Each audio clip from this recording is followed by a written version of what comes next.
It's bizarre. Across the Tasman, Kevin Rudd never looked more human and less unpleasantly arrogant than when conceding defeat. Australia has a new Prime Minister and a new First Lady too. Margie Abbott. Before that, she was Margaret Aitken from Wainuiomata. In 1983, she crossed the ditch, as so many New Zealanders have done, and 5 years later, she married Tony. On Saturday, he took out the country's top political job, his expat Kiwi wife, very much at his side. And today, Rebecca Wright went to meet the First Lady's mum and dad, Gail and Max. So how does it feel to be the parents of Australia's First Lady?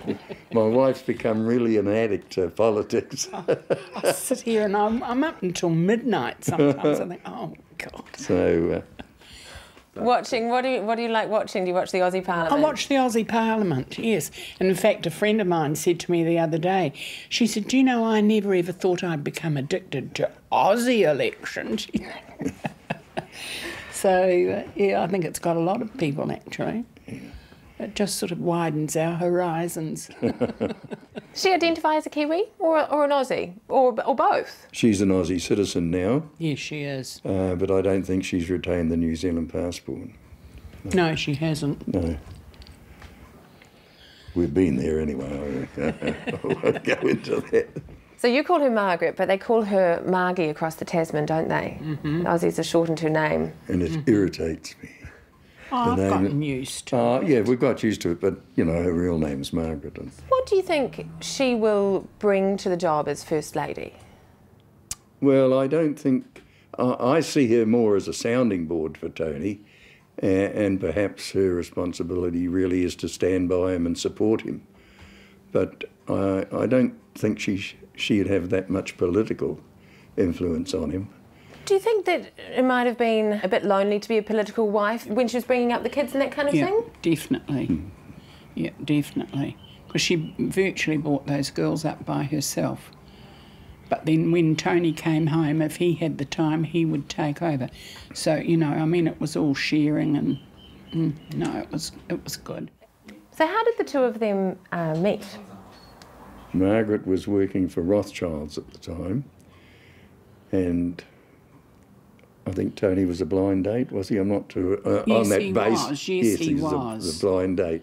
And they met, and Margaret came home to do some work for Rothschilds, and she said she was going to bring this Australian to meet us. Put your hand down, though. And that's the first time we met Tony.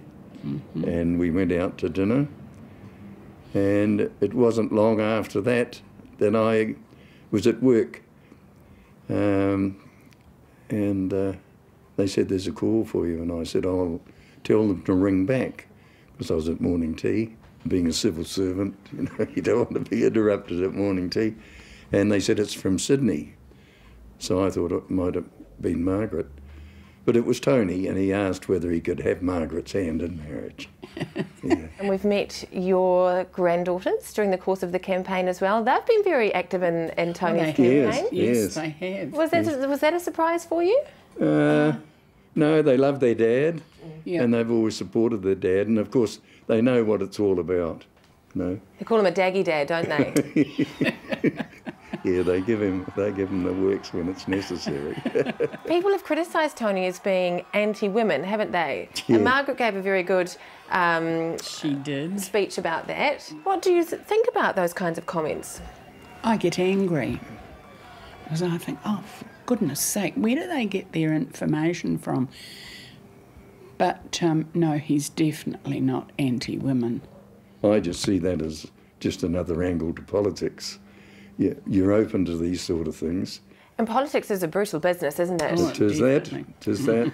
So they must both be pretty tough. It's going to get tougher, I should say. And Margaret's going to be more prominent in day-to-day affairs and so forth.